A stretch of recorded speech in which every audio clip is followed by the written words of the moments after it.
आइए सबसे पहले नजर डालते हैं उनके जीवन परिचय पर।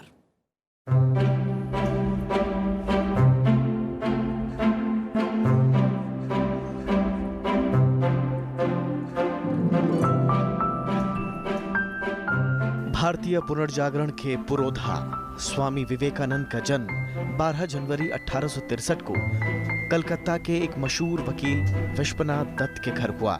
माता भुवनेश्वरी देवी प्रेम से उन्हें वीरेश्वर पुकारती थी, लेकिन नामकरण संस्कार के समय उनका नाम नरेंद्र नाथ दत्त रखा गया। बंगाली परिवार में जन्मे नरेंद्र में बचपन से ही आध्यात्मिक पिपासा थी।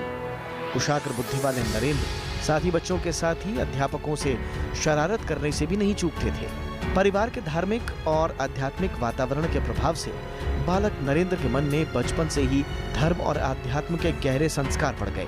प्राथमिक शिक्षा पूरी करने के बाद नरेंद्र को कलकत्ता के मेट्रोपॉलिटन इंस्टीट्यूट में दाखिल करवाया गया। पढ़ाई के साथ ही खेलने, संगीत सीखने, घुड़सवारी करने में उनकी रुचि थी। नरेंद्र की स्मरण शक्ति अद्भुत थी। वे एक बार पढ़कर ही पूरा पाठ याद कर लेते थे। उन्होंने पूरी संस्कृत व्याकरण, रामायण और महाभारत के अध्याय याद कर लिए थे। शुरू में नरेंद्र अंग्रेजी नहीं सीखना चाहते थे।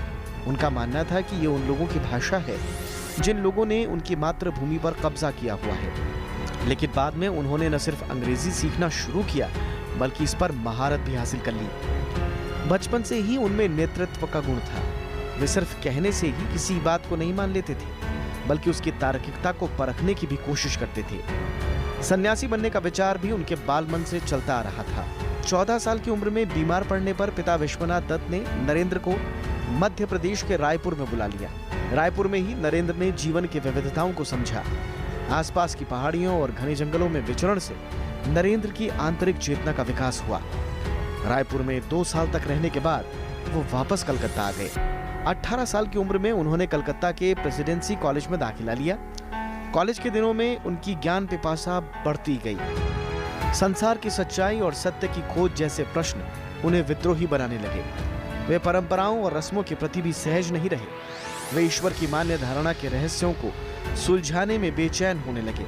इस दौरान 1881 में उनकी भेंट स्वामी रामकृष्ण परमहंस से हुई। रामकृष्ण परमहंस कलकत्ता में दक्षिणेश्वर काली मंदिर के पुजारी थे। परमहंस से भेंट के बाद नरेंद्र के जीवन में क्रांतिकारी परिवर्तन आ गया। शुरुआत में उन्होंने परमहंस की बातों पर भी संशय किया, लेकिन उलझन और प्रतिवाद के बाद विवेकानंद ने परमहंस को अपना गुरु और मार्ग प्रदर्शक बना लिया। 1886 में रामकृष्ण परमहंस के निधन के बाद विवेकानंद के जीवन और कार्यों को नया मोड़ मिला। शरीर त्यागने से पहले परमहंस ने नरेंद्र को अपने सारे शिष्यों का प्रमुख घोषित कर दिया। इसके बाद सन्यासी नाम विवेकानंद ने धारण किया और उन्होंने बराहनगर मठ की स्थापना की और यहाँ अपने आध्यात्मिक प्रयोग करने लगे। भारतीय मठ परंपरा का पालन करते हुए विवेकानंद ने कई सालों तक भारतीय उपमहाद्वीप के अलग अलग हिस्सों की यात्रा की। सन्यासी के रूप में भगवा वस्त्र धारण कर दंड और कमंडल लेकर देश भर की पैदल यात्रा की। पूरा भारत उनका घर बन गया था और सारे भारतीय उनके भाई बहन। 1893 में अमेरिका के शिकागो की विश्व धर्म संसद विवेकानंद के जीवन में नया मोड़ साबित हुई। राजस्थान में खेतड़ी के राजा अजीत सिंह के आर्थिक सहयोग से स्वामी विवेकानंद शिकागो के धर्म संसद में शामिल हुए। यहाँ उन्होंने भारत की ओर से सनातन धर्म का प्रतिनिधित्व किया। 11 सितंबर 1993 को धर्म संसद में विवेकानंद के दिए उत्कृष्ट भाषण से पूरी दुनिया में भारत का मान बढ़ गया। करीब 4 साल तक उन्होंने अमेरिका के कई शहरों, लंदन और पेरिस में व्याख्यान दिए। उन्होंने जर्मनी, रूस और पूर्वी यूरोप की यात्राएं भी की। हर जगह उन्होंने वेदांत के संदेश का प्रचार किया। हर जगह उन्होंने समर्पित शिष्यों का समूह बनाया। 4 साल के गहन उपदेशों के बाद विवेकानंद भारत लौटे। स्वामी विवेकानंद ने 1 मई 1897 को कलकत्ता के बेलूर में रामकृष्ण मिशन की स्थापना की। इसके जरिए रामकृष्ण परमहंस के विचारों के साथ ही वेदांत ज्ञान के अध्ययन प्रचार को सुनिश्चित किया। विवेकानंद ने दीन दुखियों की सेवा को सबसे बड़ा धर्म बताया। विवेकानंद ने अपने साथियों और शिष्यों से कहा कि अगर वे ईश्वर की सेवा करना चाहते हैं तो गरीबों और जरूरतमंदों की सेवा करें। विवेकानंद का मानना था कि निर्धन और जरूरतमंदों के अंदर ही ईश्वर वास करता है। हालांकि अथक मेहनत की वजह से स्वामी विवेकानंद का स्वास्थ्य लगातार गिरते जा रहा था। दिसंबर 1898 में धर्म सम्मेलनों में हिस्सा लेने के लिए फिर से वो अमेरिका और यूरोपीय देशों में गए। वहां से भारत लौटने के बाद 4 जुलाई 1902 को विवेकानंद ने बेलूर मठ में अपने प्राण त्याग दिए। 39 साल की अल्प आयु में ही उन्होंने पूरी दुनिया में अध्यात्म की अलग जगाई। विवेकानंद भारत के आध्यात्मिक गगन के चमकते सूरज हैं, जिनके विचार और कार्य आज भी मानव समाज को आलोकित कर रहे हैं। तू जननी है जन्मभूमि, तेरा जस मैं गाता। तू जननी है जन्मभूमि, तेरा जस मैं गाता। तेरा जस मैं गाते गाते न्यौछावर हो जाता। तू जननी है जन्मभूमि, तेरा जस मैं गाता। लेती माता कभी न कुछ भी पर देती ही जाती। लेती माता कभी न कुछ भी पर देती ही जाती। कर्तव्यों को राम बनाती, मुख से गीता गाती। हर विरक्ति है दिन प्रीति की, कहती मेरी माता। माता तेरा जस मैं गाता, माता तेरा जस मैं गाता। बेटा जाके घर में पूछ के आ कि इस भूखे नंगे गरीब फकीर के लिए कोई चादर मिल जाए तो। अच्छा बाबा।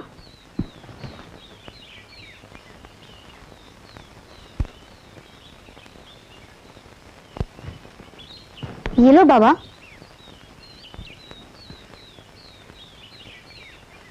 धन्य हो बेटा, तुम्हारा हृदय बहुत महान है। भगवान तुम्हारी रक्षा करे। बाबा आपने कभी भगवान को देखा है? ऐसे हमारे भाग्य कहाँ बेटा, उन्हीं के दर्शन के लिए तो दर दर भटकते हैं। पर हाँ, तुम्हारे आंखों में मुझे ईश्वर की झलक दिखती है। तुम्हें अवश्य एक दिन उनके दर्शन होंगे।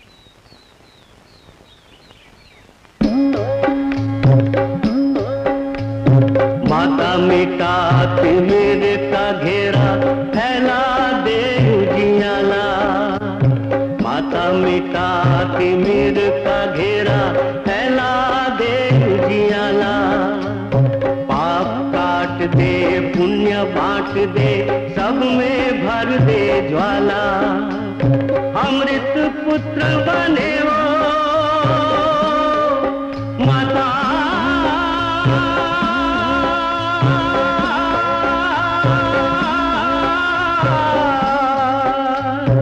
माता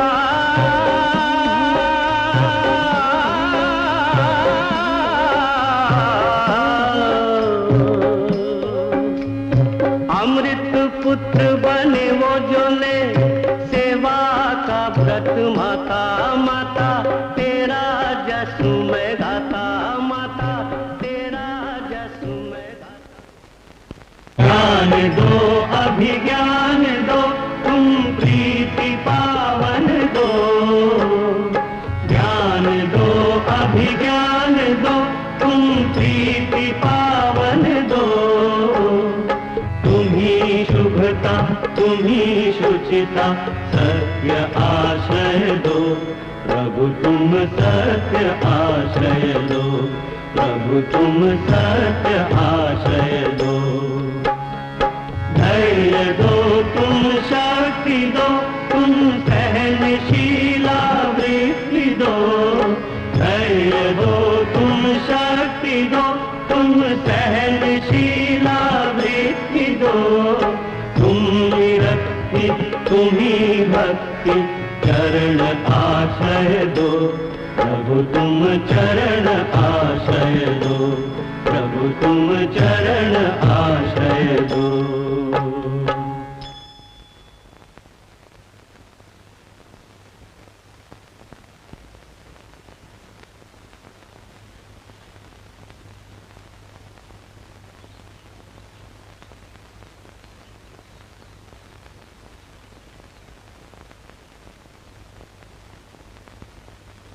अरे नरेन,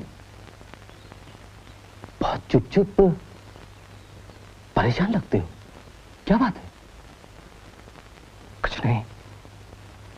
हाँ, मगर ये सच है कि कई दिनों से एक अजीब सी परेशानी ने मुझे घेरा हुआ है। मैं कुछ समय से ब्रह्म समाज में आ रहा हूं। ब्रह्म समाज जिन बातों पर जोर देता है, मुझे उन पर भी आस्था है। मैं मूर्ति पूजा और जाति प्रथा के लिए मेरे मन में कोई आदर नहीं। स्त्री शिक्षा और नारी स्वतंत्रता पर मुझे विश्वास है। मैं आपके लेखों और आपके भाषणों से काफी प्रेरित हुआ हूं, मगर फिर भी कोई ऐसी चीज है जो... क्या है वो? किस चीज का तुम्हें खोज है? केशव बाबू, मैं ईश्वर का अनुभव नहीं कर पा रहा हूं। मैंने प्रार्थना की, मैंने अध्ययन किया, मैंने ध्यान लगाया, लेकिन जिस तरह बचपन में ईश्वर को अनुभव किया करता था, उस तरह नहीं कर पा रहा हूं। इसके लिए तुम्हें महर्षि देवेंद्रनाथ ठाकुर से मिलना चाहिए। हो सकता है वो तुम्हारी कोई मदद कर सके। महाशय, क्या आपने क्या कभी ईश्वर को देखा है?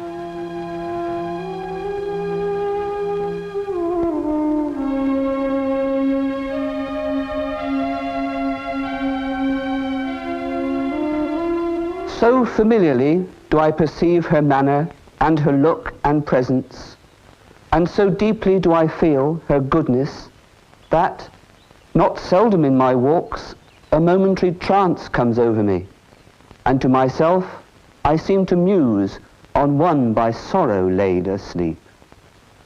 William Wordsworth had a very special relationship with nature.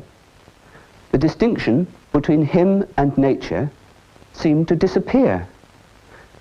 It was as if he were in a trance when he dealt with the beauties of nature. A most unusual state of bliss, felt only by those who feel the oneness of the universe. Sir, is it possible that anyone can feel that way? Well, I've only seen one person in such a state of bliss, a total trance. Samadhi, I think you call it. And his name is Ramakrishna Paramahamsa, and he lives in Dakshineshwar. जिस प्रकार एक ही जल को कोई वारी कहता है, कोई पानी कहता है, कोई वाटर कहता है, तो कोई एक्वा कहता है, उसी तरह से एक ही सच्चिदानंद को कोई हरि कहता है, कोई अल्लाह कहता है, कोई गॉड कहता है, कोई ब्रह्म कहता है। प्रभु, मैं अपने मित्र नरेन को आपसे मिलाने लाया हूं।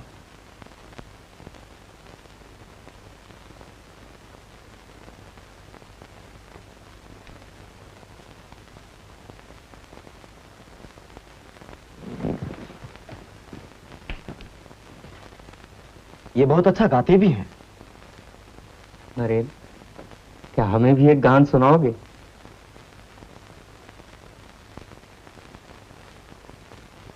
घर चलो मन,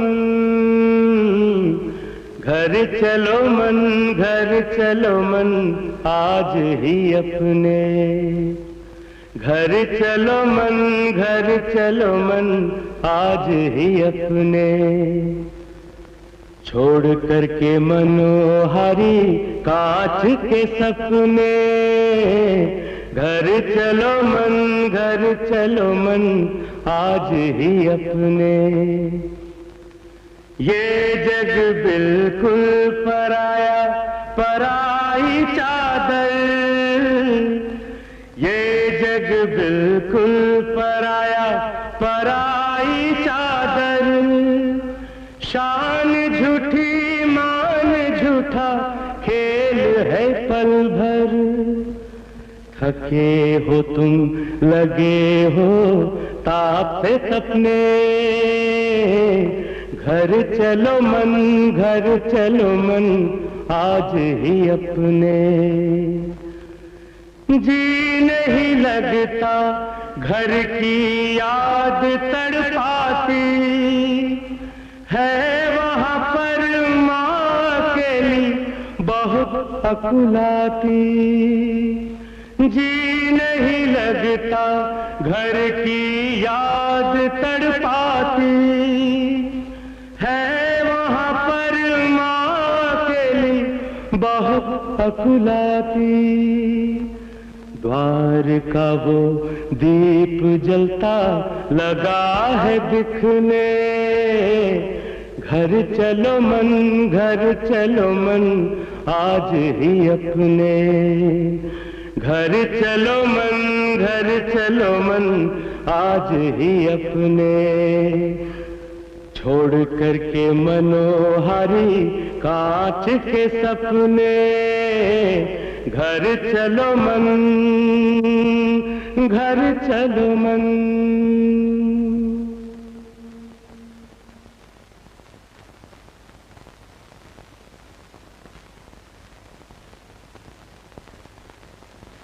क्या तुम्हें सोने से पहले एक प्रकाश पुंज दिखाई देता है?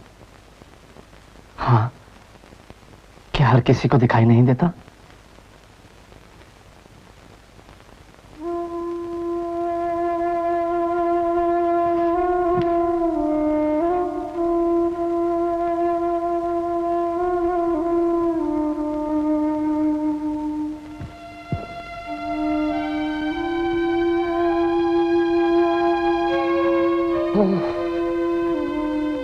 तूने आने में बहुत देर की।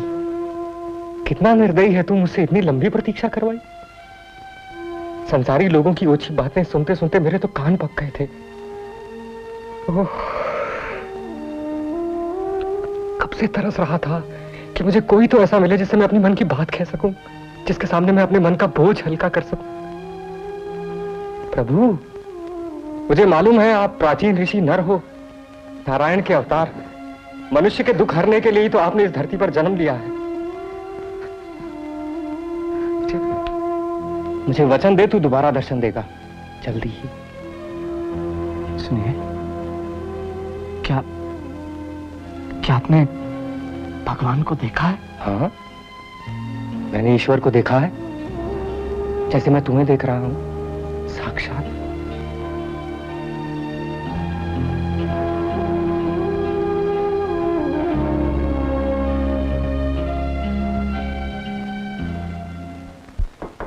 नरेन, नरेन। कौन? महेंद्र। महेंद्र? हाँ। आओ। और कैसे हो? यहाँ अकेले अंधेरे में क्या कर रहे हो? सोच रहा हूँ। स्वामी रामकृष्ण परमहंस के बारे में? हाँ, असाधारण व्यक्ति हैं वो, है ना? मित्र, तुम तो कई बार उनसे मिल चुके हो, अब तुम ही बताओ, तुम क्या सोचते हो उनके संबंध में? मेरी तो कुछ समझ में नहीं आता। उन्होंने तो मुझे पूरी तरह भ्रमित कर दिया है। मालूम नहीं वो संत हैं या सम्मोहक। जब मैं पहली बार उनसे मिला तो मुझे लगा कि वो पागल है, मगर न जाने ऐसा क्या है जो बार बार मुझे उनसे मिलने के लिए, उनके दर्शन पाने के लिए विवश करता है। महेंद्र, तुम तो जानते हो कि मैंने तर्क बुद्धि पाई है। मैं तब तक किसी चीज को नहीं मानता जब तक कि उसका तर्क ना समझ लूं, उसकी जांच पड़ताल ना कर लूं। लेकिन उस निरक्षर रामकृष्ण ने तो मेरे समूचे विश्वास को हिलाकर रख दिया है। मुझे लगता है कि वो मेरे बारे में मुझसे ज्यादा जानता है। वो हमेशा तुम्हारे बारे में सोचते हैं, वो चाहते हैं कि तुम उनसे मिलो। मुझे मालूम है, मैं जब भी उनसे मिलने जाता हूं तो वो मुझे बार बार आने के लिए विनती करते हैं, अपार स्नेह के साथ मेरा स्वागत करते हैं। अगर मैं कुछ कहना भी चाहूं तो अपने स्नेह से मुझे चुप करा देते हैं। मेरी तो कुछ समझ में नहीं आता। दूसरे दिन जब मैं उनसे मिलने गया तो उन्होंने मुझे सिर्फ छुआ। स्नेह भरा स्पर्श था वो, अनोखा अनुभव हुआ मुझे। मेरी आंखें खुली हुई थी। मुझे लगा जैसे कीर्तन कक्ष की दीवारें ही नहीं बल्कि सारी चीजें धीरे धीरे अपनी पहचान खो रही हैं। सारा ब्रह्मांड जिसमें मैं भी हूं दौड़ा चला जा रहा है, मानो एक बड़े से शून्य में घुसने के लिए। मैं तो डर गया, मैं चिल्ला पड़ा और वो हंस पड़े। कहने लगे कि ठीक है, अभी सिर्फ इतना ही, तुम जाओ, समय आने पर सब होगा। तुम उनका विरोध क्यों करते हो नरेन? वो सबसे कहते हैं तुम ध्यान सिद्ध हो, सिर्फ तुम ही उनके एक ऐसे शिष्य हो जिसे वो अपनी आध्यात्मिक संपत्ति का उत्तराधिकारी बनाना चाहते हैं। वो तुमसे मिलना चाहते हैं नरेन, वो तुमसे मिलना चाहते हैं।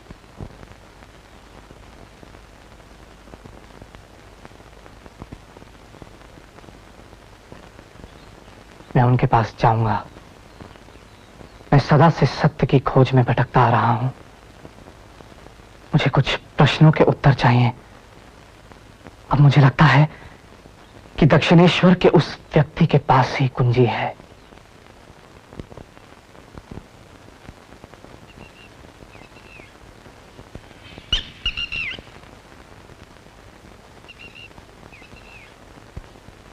मुझे मालूम था तू आ जाएगा। देवी माँ ने मुझसे कहा था। आओ नरेन।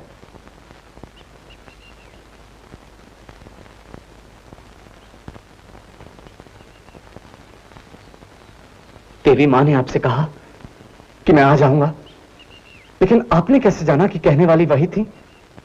क्या ये आपका भ्रम नहीं हो सकता? मैं पहले भी आपसे कह चुका हूं कि ये आपकी कल्पनाएं हैं, सिर्फ कल्पनाएं, जो तरह तरह की जादुई आकृतियां गढ़ रही हैं। ओ नरेन, तू इस तरह से क्यों मेरा विरोध करता है? मुझे मालूम है तू एक दिन अवश्य उस ज्योति का दर्शन करेगा और तेरे जीवन को एक नया अर्थ मिलेगा, पर उससे पहले तुझे मां की सत्ता को स्वीकारना होगा। परम ज्ञान ब्रह्म आनंद के सामने तुझे अपने आप को समर्पित करना होगा। तो फिर आप मुझे 3-4 दिन तक लगातार समाधि में लीन क्यों नहीं होने देते? अगर आप ऐसा कर सकते हैं तो मुझे उसका अनुभव क्यों नहीं करने देते?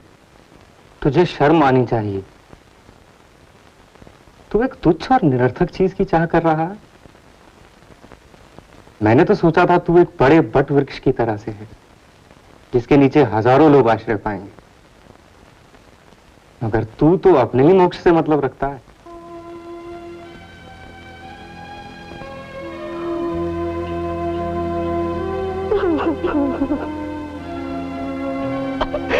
प्रभु, प्रभु, मैं दुखी पीड़ित हूं, मेरा मन अशांत है। मैं ईश्वर के दर्शन करना चाहता हूं, मैं व्याकुल हूं, लेकिन वो मुझे दर्शन नहीं देते। मैं रात भर समाधि में लीन रहता हूं, दिन में मेरी सुध बुध खो जाती। ये सारा संसार मुझे अप्रिय और तुच्छ लगता।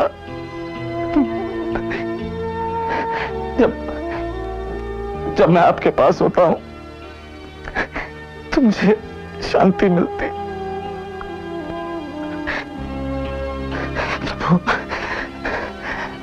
प्रभु, मुझे सहायता दीजिए, मेरी सहायता कीजिए प्रभु। नरेन, मेरे बच्चे, तू जिस दशा से गुजर रहा है, मैंने पूरे 12 बरस तक उसका अनुभव किया। 12 बरस तक एक तेज आंधी मेरे सिर में चलती रही है। धैर्य रख, मुझे मालूम है मेरा चुनाव सही है। मेरे बाद तू इन लड़कों की देखरेख करना, उन्हें ऐसा बनाए रखना कि उनमें आध्यात्मिक अनुशासन बना रहे। तेरे सामने एक बड़ा काम है। तुझे उस परम आनंद की अनुभूति होगी जिसके लिए तू इतना व्याकुल है, लेकिन तब जब तू ये अनुभव करेगा कि सब कुछ ईश्वर है, तू, ये संसार, हर चीज, हर स्थान ब्रह्म है, परम ब्रह्म।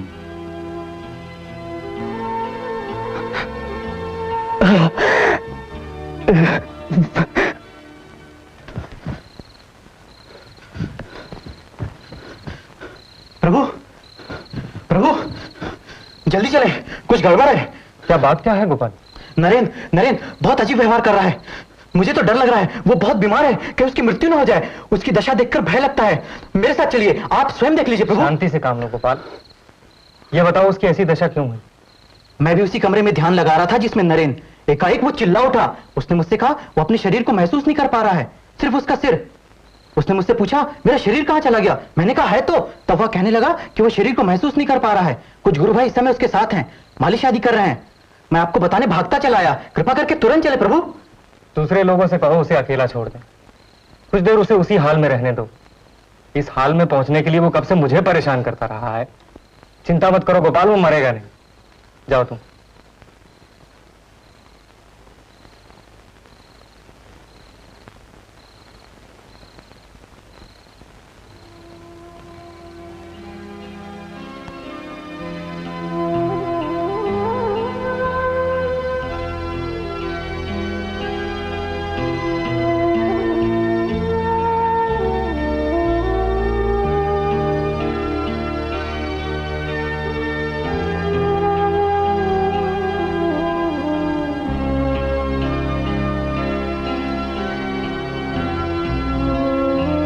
आखिर नरेन ने निर्विकल्प समाधि की अवस्था पा ली।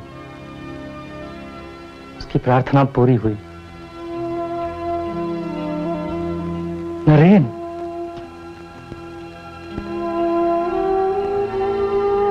तो आज मां ने तुझे सब कुछ दिखा दिया।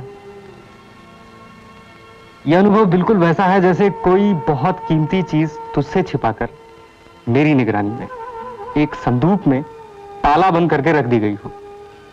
चाबी मेरे पास है और ये संदूक तभी खुलेगी जब तू इस संसार में अपना कर्तव्य पूरा कर देगा, और तब तू सब कुछ जान सकेगा जैसे आज जान पाया है। प्रभु, मुझे समाधि में बहुत आनंद मिला, कृपया मुझे उसी अवस्था में रहने दे। नहीं नरेन, तुझे अभी और बहुत से काम करने हैं। मां के प्रताप से यह अनुभव तेरे लिए बहुत आसान हो जाएगा। तू अपनी सामान्य अवस्था में हर जीव में उसी एक दैवीय शक्ति को अनुभव कर सकेगा। तू इस संसार में एक महान काम करेगा, लोगों में आध्यात्मिक जागृति पैदा करेगा, दीन दुखियों के दुख संताप को हरेगा। तुझे एक बहुत लंबी यात्रा पूरी करनी है मेरे बच्चे, बहुत बहुत लंबी यात्रा।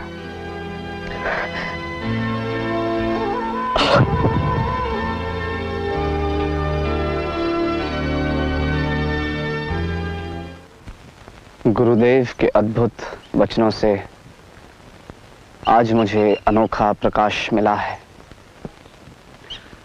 उन ज्ञान के वचनों से मैं समझ पाया हूं कि तपस्वी और मुनि जो समाज से दूर वेदांत के आदर्शों को अपने जीवन में उतारते हैं, उनका अभ्यास घर परिवार में रहकर भी किया जा सकता है और उन्हें सामान्य जीवन में भी अपनाया जा सकता है। मनुष्य जो भी व्यवसाय करता हो, उसे बस यही समझना और अनुभव करना है कि ईश्वर ने अपने आप को ही इस संसार और अनेक जीवों के रूप में प्रकट किया है। वो सब में है, सब में समाया है और फिर भी सबसे अलग है। मनुष्य को ईश्वर का ये रूप मानकर उसे सेवा के रूप में अपनाना है, तभी वो अपने मन को शुद्ध कर सकता है। चाहे जो हो, अगर ईश्वर की इच्छा हुई तो बहुत जल्द ही मैं इस महान सत्य की घोषणा सारे संसार के सामने करूंगा। मैं इसे विद्वान मूर्ख, अमीर गरीब, ब्राह्मण चंडाल सबकी समान संपत्ति बना दूंगा।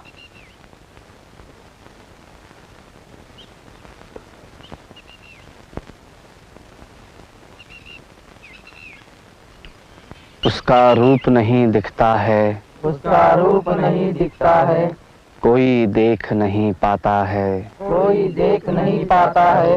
हृदय मनीषा से वो कल्पित जान गया जो, हृदय मनीषा से वह कल्पित जान गया जो, वही अमर हो जाता है। वही अमर हो जाता है।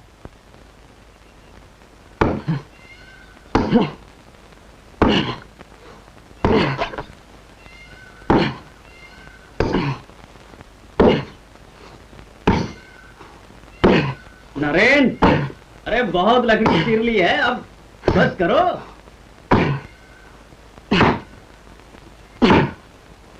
नरेन, मैंने कहा बहुत लकड़ी हो गई है, अब बस करो, पसीना पसीना हो गए हो, आराम करो। कितना अच्छा लग रहा है। शारीरिक परिश्रम से मुझे बहुत आनंद मिलता है। महेंद्र, मेरे विचार से गीता की तुलना में फुटबॉल के जरिए इंसान स्वर्ग के ज्यादा करीब पहुंच सकता है। शक्ति ही जीवन है और निर्बलता मृत्यु। हमारे बाकी शिष्य क्या कर रहे हैं? अरे सुबह से शशि द्वार द्वार भटक रहा है मुट्ठी भर चावल के लिए। शशि तो जैसे इस मठ में माँ की तरह है, जब तक सबको खाना ना खिला ले उसे चैन नहीं। चलो आज कम से कम चावल और नमक तो खाने को मिलेगा। 2 दिन से खाने का प्रबंध नहीं हुआ है। लेकिन किसी को कोई शिकायत नहीं। देखो, हमने निर्धन रहने की और ब्रह्मचर्य का पालन करने की सौगंध जो उठाई है, हम सब प्रभु के ध्यान में रमे रहते हैं और वो हमें हर दिन जीवित रखता है। गुरु जी के आशीष के सहारे हम बढ़े जा रहे हैं नरेन, और तुम्हारी प्रेरणा भी तो साथ है। पढ़ना, शिक्षा, ध्यान, पढ़ने के लिए प्रेरित कर तुमने हमें सब कुछ भुलाकर ईश्वर की खोज में लगा दिया है नरेन। और तुमने जब से मठ की स्थापना की है तब से लोग हमको पागल समझ रहे हैं। चिढ़ाते रहते हैं, तरह तरह के नाम से पुकारते हैं। लेकिन फिर भी हमें सन्यास में ही आनंद मिलता है। हम लोग प्रभु का गुण गाते हैं और समाधि में रमे रहते हैं। लेकिन महेंद्र, कभी कभी मुझे लगता है कि ये मठ एक विलास की स्थान बन गया है। कभी कभी मेरा मन बहुत व्याकुल हो उठता है। मगर नरेन, यहां लोगों से दूर अपने ढंग से ईश्वर की उपासना करते हुए परम वैराग को अपनाए शांति से जीवन बिता रहे हो नरेन। लोगों से दूर रहकर, पर मेरी आत्मा मुझे पुकार पुकार कर कह रही है कि मुझे लोगों के बीच में रहना चाहिए, उनसे भेंट करनी चाहिए, उनसे बातचीत करनी चाहिए, उनके सुख दुख को समझना चाहिए। ये स्थान अब मेरे लिए बहुत आनंददायक हो चुका है। मुझे फिर से दुनिया में लौटना चाहिए। नहीं, तुम हम सबको छोड़कर नहीं जा सकते। तुम्हारे बिना तुम सब, हमारे सभी गुरु भाई शांति का जीवन जी रहे हैं। हर कोई अपने ढंग से ईश्वर की खोज कर रहा है।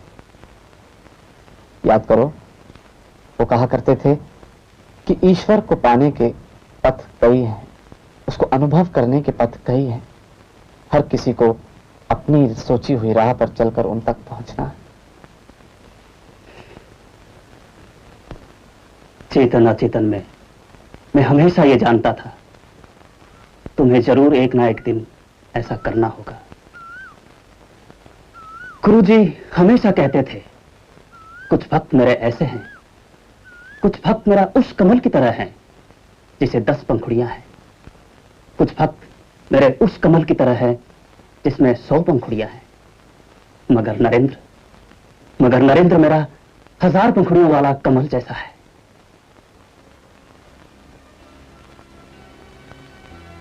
उनके प्यार ने मुझे पूरी तरह बदल दिया। मैं उसका मूल्य चुकाऊंगा। बहुत कुछ करना है, मुझे चलना चाहिए। और मैं तब तक नहीं लौटूंगा जब तक इस समाज पर बम की तरह न फट पड़ूं। मुझे लगता है कि खोने के लिए अब और समय नहीं है। मुझे आगे चलना है।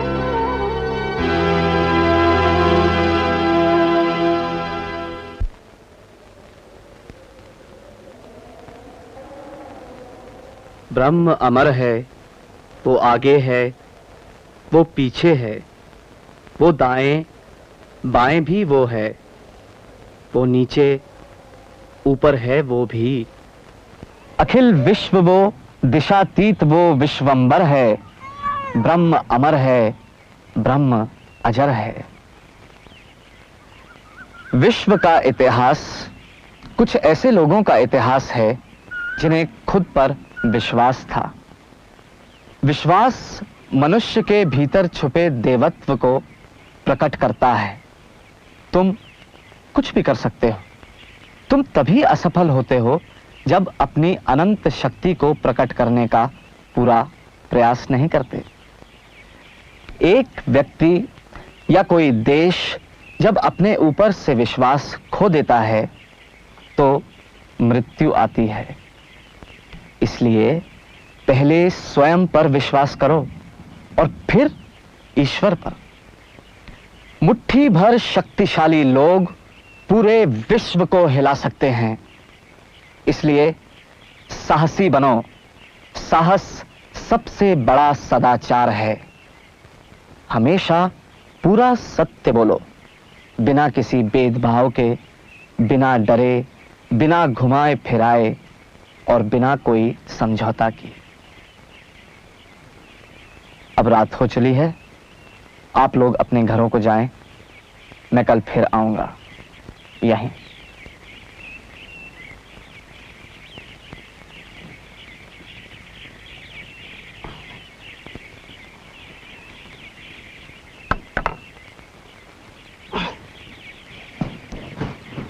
स्वामी जी, क्या है? स्वामी जी, आपने कल से कुछ नहीं खाया है। मैं नीच जाति का हूँ स्वामी जी, इसलिए पका कर नहीं लाया। आप चाहे तो खुद ही पका लें, मैं लकड़ी ला देता हूँ। तुम बहुत दयालु हो। आओ, बहुत ही दयालु। अरे तुम इसे पकाकर मुझे दो ना, हम दोनों बल्कि बिल बांट कर खा लेंगे।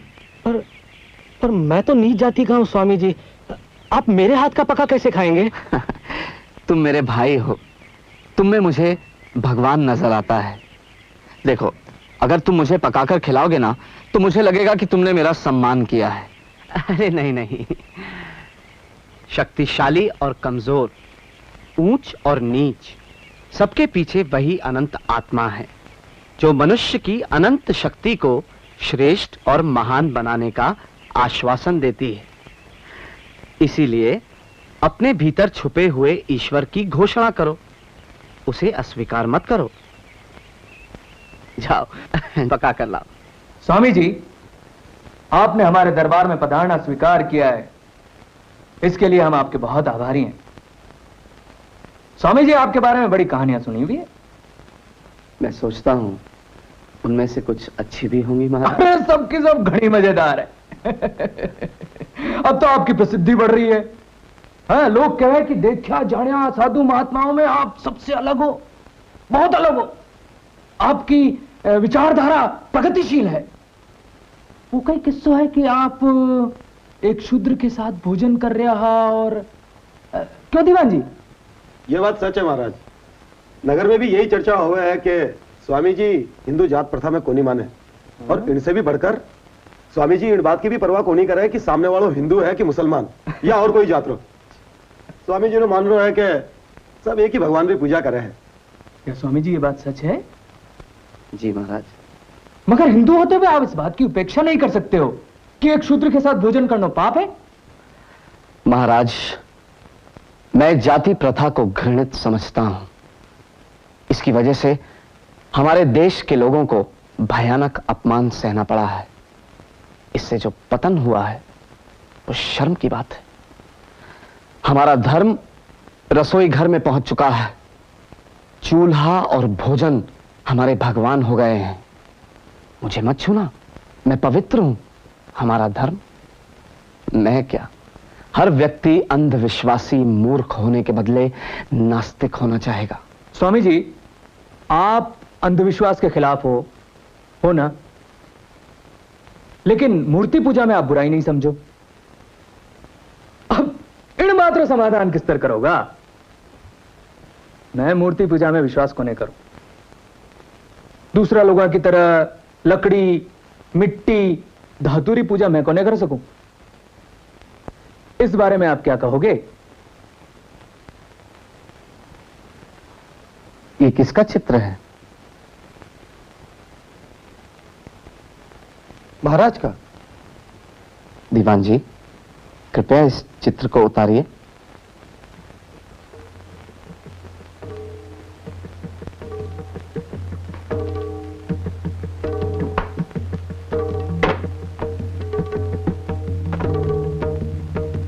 दीवान जी, इस पर थूकिए। मैं कह रहा हूं, थूकिए, थूकिए इस चित्र पर। स्वामी जी, ये आपने कहीं करवारा वास्ते कह रहा हो। ये महाराज रो चित्र है, मैं ये किस तरह कर सकूं? लेकिन ये तो सिर्फ कागज का एक टुकड़ा है। ना तो इसमें महाराज की हड्डियां हैं, ना मांस, ना रक्त। ना तो ये महाराज की तरह बोलता है और ना ही उनकी तरह व्यवहार करता है। फिर भी आप इस पर थूकने से इनकार कर रहे हैं, क्योंकि इस चित्र में आप अपने महाराज के रूप की छाया देख रहे हैं। वास्तव में आप इस पर थूकने से अपने महाराज, अपने स्वामी का अपमान समझ रहे हैं। देखिए महाराज, एक अर्थ में आप इस तस्वीर में हैं और दूसरे अर्थ में आप नहीं हैं। आपके स्वामी भक्त कर्मचारी इस तस्वीर को उतना ही सम्मान देते हैं जितना वो आपके व्यक्ति को देते हैं। यही बात उन भक्तों पर लागू होती है जो पत्थर या धातु की देवी देवताओं की मूर्तियों की पूजा करते हैं। प्रतिमा उनके मन में उनके इष्ट को लाकर खड़ा कर देती है और इस बात में मदद करती है कि वो अपने प्रभु में मन रमा सके। वास्तव में वो पत्थर या धातु की मूर्ति की पूजा नहीं करते। महाराज, सभी लोग एक ही ईश्वर की पूजा करते हैं, उस ईश्वर की जो परम आत्मा है, शुद्ध ज्ञान की चरम सीमा। और ईश्वर भी लोगों को उनके ज्ञान और उनकी समझ के अनुसार दर्शन दिया करते हैं।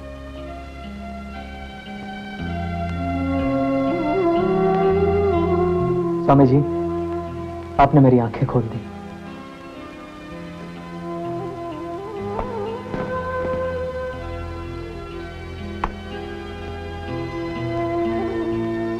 दीवान जी, तस्वीर को उसकी जगह पर टांग दीजिए। वेदांत की जन्मभूमि हमारे इस देश में वर्षों तक लोगों को वश में करके रखा गया।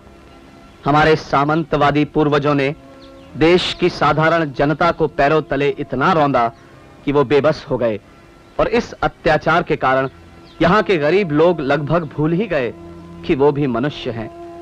उन्हें महज लकड़ी चीरने वाला या पानी ढोने वाला बनाकर छोड़ दिया गया।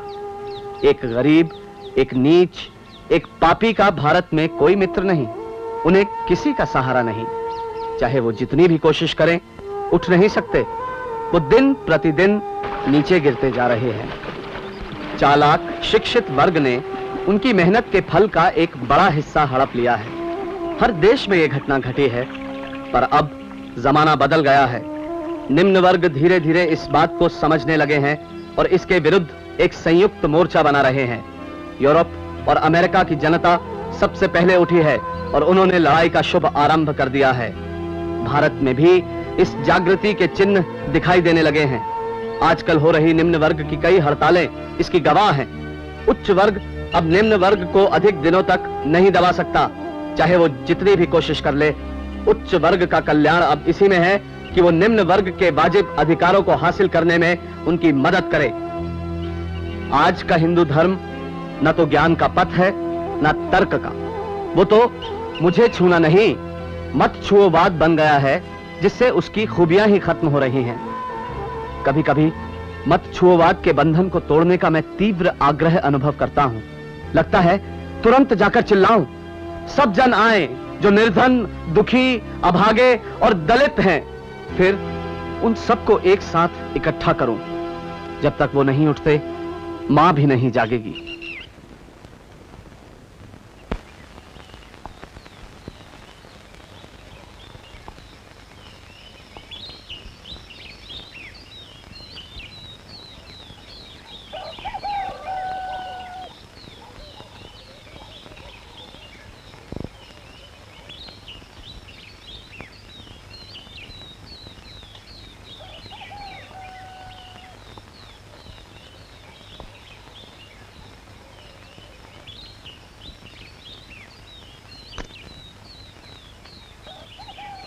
स्वामी जी, स्वामी जी, आप कहां से आए हैं?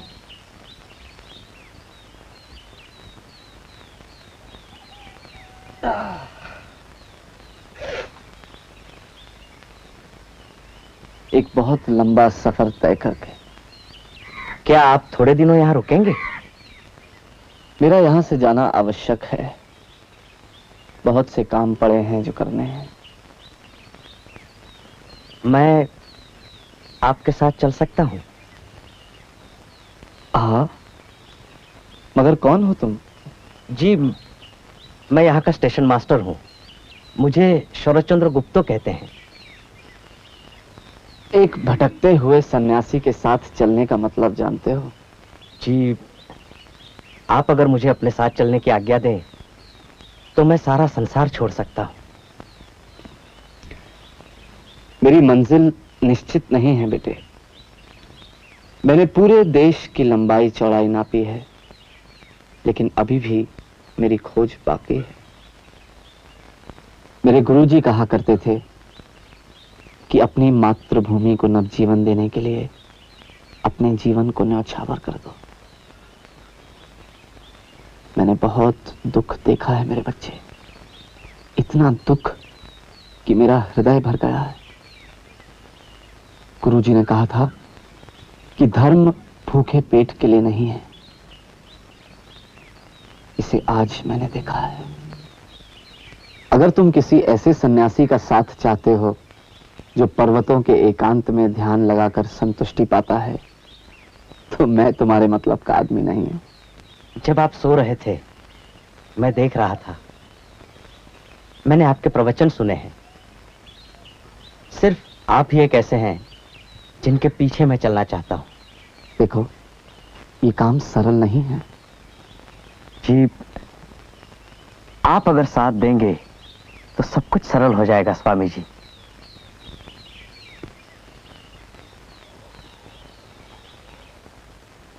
स्वामी,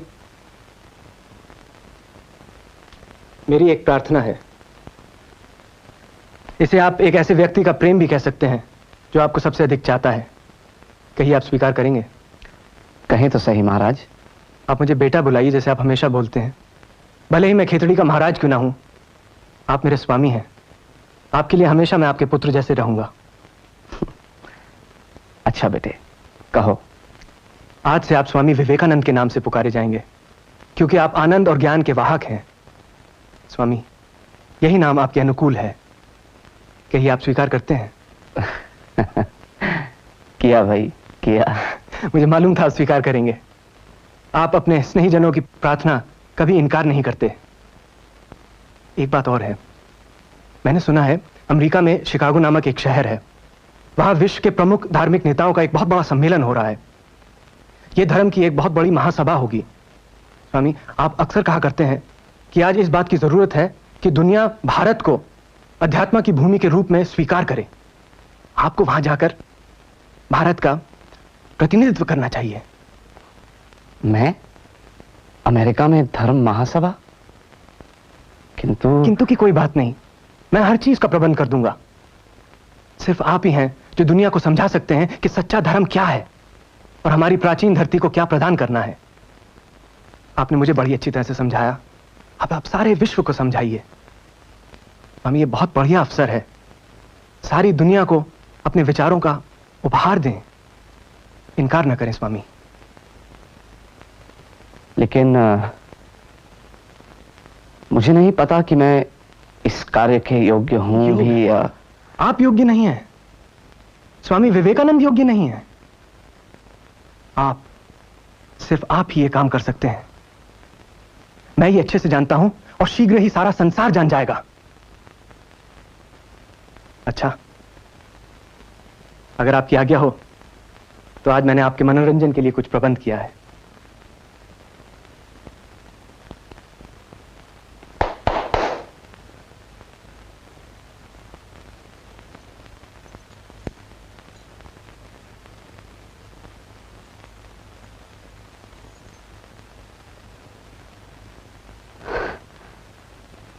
मुझे क्षमा करना बेटे, मैं दूसरे कमरे में रहना चाहूंगा। एक सन्यासी के लिए इस तरह के मनोरंजन की आज्ञा नहीं।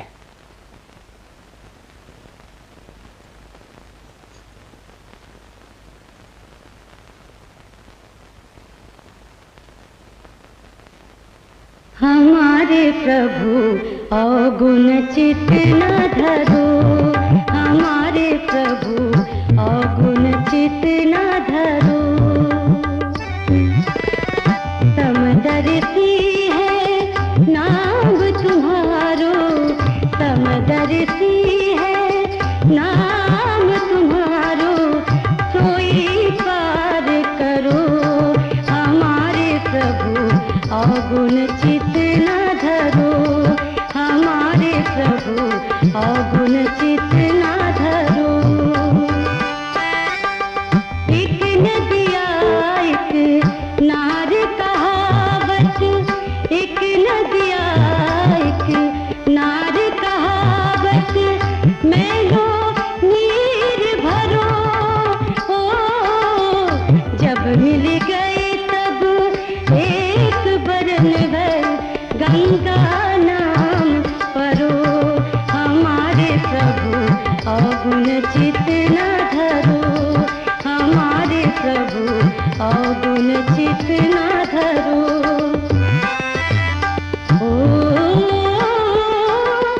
तन माया जो ब्रह्म कहावत, तन माया जो ब्रह्म कहावत, सूर्य सो मिले बिगड़ो। कैन को निर्धार कीजिए, कै प्रण जात टरो। हमारे प्रभु अवगुण चित्त न धरो, हमारे प्रभु अवगुण चित्त न धरो, हमारे प्रभु अवगुण चित्त न धरो।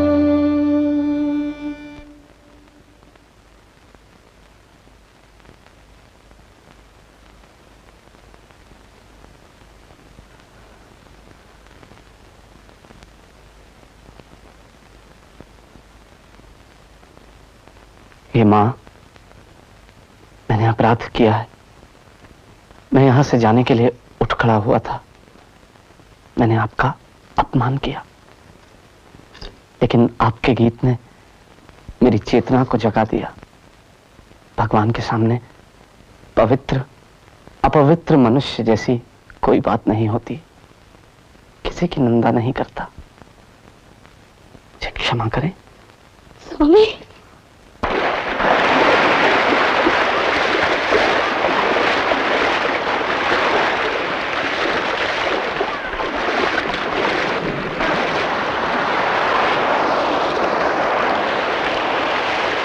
ऐसा लगता है मानो धरती यहां आकर खत्म हो गई हो, है ना स्वामी जी? अब तो आपकी यात्रा समाप्त हो गई ना? मुझे उस शिला तक जाना चाहिए। परंतु स्वामी जी, मछुआरे बिना पैसे दिए हुए नाव नहीं देंगे, और हमारे पास तो फूटी कौड़ी भी नहीं है।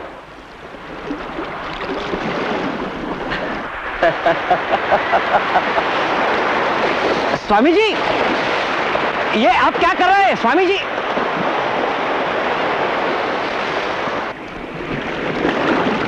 स्वामी जी,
पूरे भारत की यात्रा की,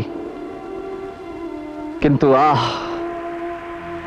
मेरे भाइयों, मुझे बहुत ही दुखद अनुभव हुआ।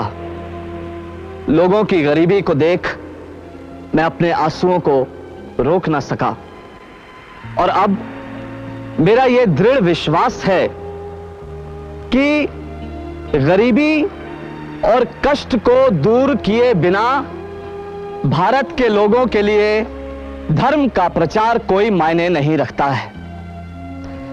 मैं भारत के दीन दुखियों के लिए वहां से समाधान लाने की कोशिश कर रहा हूं।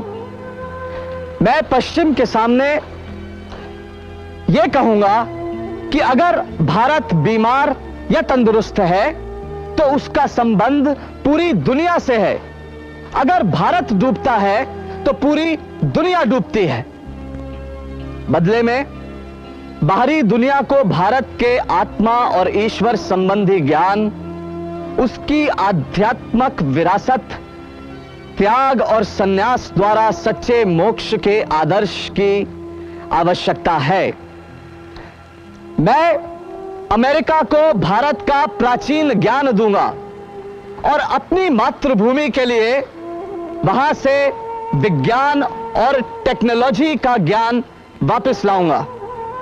अगर मैं इस कार्य में सफल होता हूं तो भारत की प्रतिष्ठा पूरे संसार में ही नहीं होती, बल्कि हमारे देश के लोगों को एक नया विश्वास मिलता है। स्वामी, आपके जाने के बाद हम लोगों का कर्तव्य क्या होगा? हम लोग भगवान की सेवा कैसे करेंगे? काम काम काम। चक्कों की जगह अपने कंधों को रखो और मनुष्यता की सेवा करो। ईश्वर तुम्हें सदा आशीर्वाद देंगे। Brothers and sisters of America, जिस तरह विभिन्न नदियां भिन्न भिन्न स्रोतों से निकलकर समुद्र में मिल जाती है, उसी तरह हे प्रभु, भिन्न भिन्न रुचि के लोग टेढ़े मेढ़े अथवा सीधे रास्तों पर चलते हुए तुझी तक पहुंचते हैं।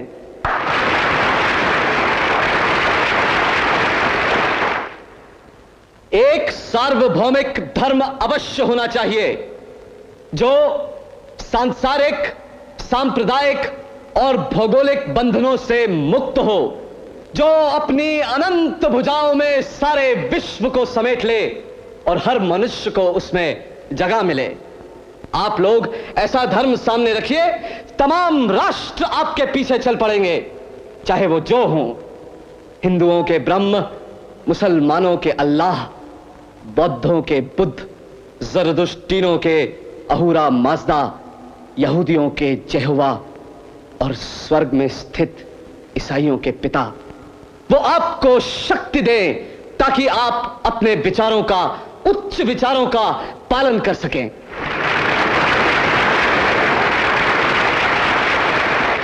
ईसाइयों को हिंदू या बौद्ध नहीं बनना है और न ही बौद्ध और हिंदू को ईसाई ही बनना है।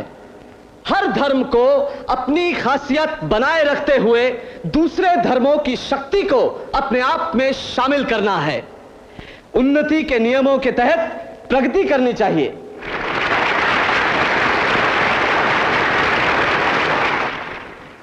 अगर इस धर्म महासभा ने दुनिया को कोई संदेश दिया है तो वो ये है, दुनिया में यह साबित हो चुका है कि साधुता, पवित्रता और दया भाव किसी संप्रदाय विशेष की संपत्ति नहीं है।